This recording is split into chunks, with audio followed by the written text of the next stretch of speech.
নমস্কার, search India TNN পর্দায় প্রত্যেক দর্শক বন্ধুকে জানাই স্বাগত। সাথে রয়েছে আমি গৌতম। রাজ্যের আপামর রাজ্যবাসীর স্বাস্থ্য সম্বন্ধিত চাহিদা পূরণের লক্ষ্যে যত্নবান রাজ্য সরকার। রাজ্যের সমস্ত জনসাধারণের জন্য স্বাস্থ্য বীমা পরিষেবা নিশ্চিত করার লক্ষ্যে রাজ্য সরকারের পক্ষে মুখ্যমন্ত্রী জন আরোগ্য যোজনার সুবিধা নামে একটি প্রকল্প চালু করার উদ্যোগ নেওয়া হয়েছে।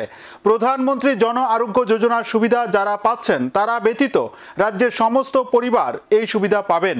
মঙ্গলবার বিকেলে এক সাংবাদিক সম্মেলন করে এই কথা জানিয়েছেন মন্ত্রী সুশান্ত চৌধুরী।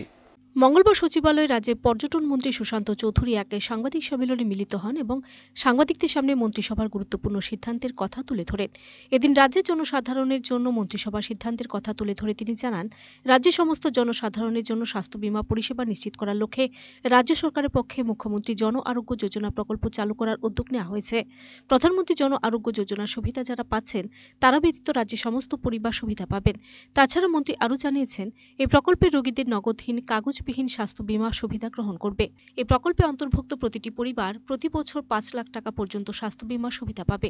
প্রকল্পের অধীনে ওপিডি সুবিধা দেওয়া হবে না।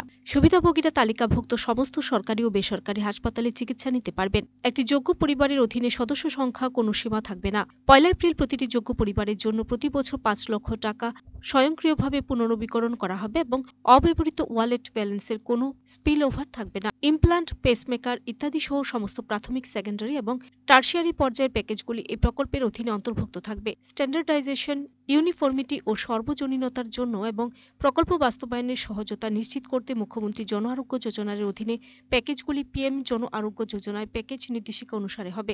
১৫ দিন পর্যন্ত হাসপাতালে ভর্তির পরবর্তী ওষুধের সমস্ত খরচ এই প্রকল্পের আওতায় থাকবে। রাজ্য সরকারের কর্মচারীরা যারা বিদ্যমান মেডিকেল অ্যালাউন্সে সারেন্ডার করবেন তারা শুধুমাত্র সিএম জন আরোগ্য যোজনা সুবিধা প্রকল্পে অন্তর্ভুক্ত হবেন। প্রকল্পের বিস্তৃত কভারেজ এবং ব্যাপক আধার লিঙ্কেজের জন্য রাজ্যের রেশন কার্ডের ডাটাবেস সিএম জন আরোগ্য যোজনার সুবিধাভোগী ডাটাবেস হিসেবে ব্যবহার করা হবে। যেহেতু হাসপাতালে ভর্তির সংখ্যা, প্যাকেজ রেট, সামগ্রিক স্বাস্থ্য বিষয় ইত্যাদি সময়ের সাথে পরিবর্তন হয়, তাই সিএম জন আরোগ্য যোজনা সুবিধা বার্ষিক বাজেট স্কিম চালু হওয়ার পরের বছরগুলি বিশেষজ্ঞ কমিটি দ্বারা পর্যায়ক্রমিক পর্যালোচনা সাপেক্ষে নির্ধারণ করা হবে।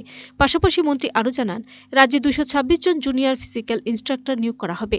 রাজ্যের উত্তর জেলা ধর্মনগরের আরও একটি ক্যান্সার হাসপাতাল এবং রিসার্চ সেন্টার গড়ে তোলা হবে। কাছাড় ক্যান্সার হাসপাতাল অ্যান্ড রিসার্চ সেন্টার এই হাসপাতাল গড়ে তোলার বিষয়ে আগ্রহী। রাজ্য মন্ত্রিসভায় সিদ্ধান্ত হয়েছে বলে জানিয়েছেন। এবং আপনারা নিশ্চয়ই অবগত আছেন যে গত বাজেট সেশন আমাদের মাননীয় মুখ্যমন্ত্রী এবং আমাদের মাননীয় অর্থমন্ত্রী ঘোষণা করেছিলেন যে আয়ুষ্মান ভারতের আদলে ত্রিপুরা রাজ্যে আমরা রাজ্যের মানুষের চিকিৎসা ব্যবস্থার কথা মাথায় রেখে চিফ মিনিস্টার জন আরোগ্য যোজনা নামে একটি প্রকল্প চালু করা হবে। এটা বাজেট অধিবেশনে বলা হয়েছে এবং তার জন্য ৫৯ কোটি টাকার একটা বরাদ্দ সেখানে হিসাব করে রাখা হয়েছিল। মাননীয় অর্থমন্ত্রী তার বাজেট ভাষণের এই অর্থের কথাও উল্লেখ করেছেন। আপনারা জানেন যে প্রধানমন্ত্রী জন আরোগ্য যোজনা বা আয়ুষ্মান ভারত নামে একটা প্রকল্প ইতিমধ্যে ভারতবর্ষে চালু রয়েছে, আমাদের রাজ্যেও চালু রয়েছে এবং বছরে ৫ লক্ষ টাকার যে ট্রিটমেন্ট বেনিফিট সারা ভারতবর্ষের প্রায় ২৬,০০০-এর মতো হাসপাতালগুলো থেকে সারা দেশের মানুষ তারা গ্রহণ করে থাকছে সেই বেনিফিটগুলো।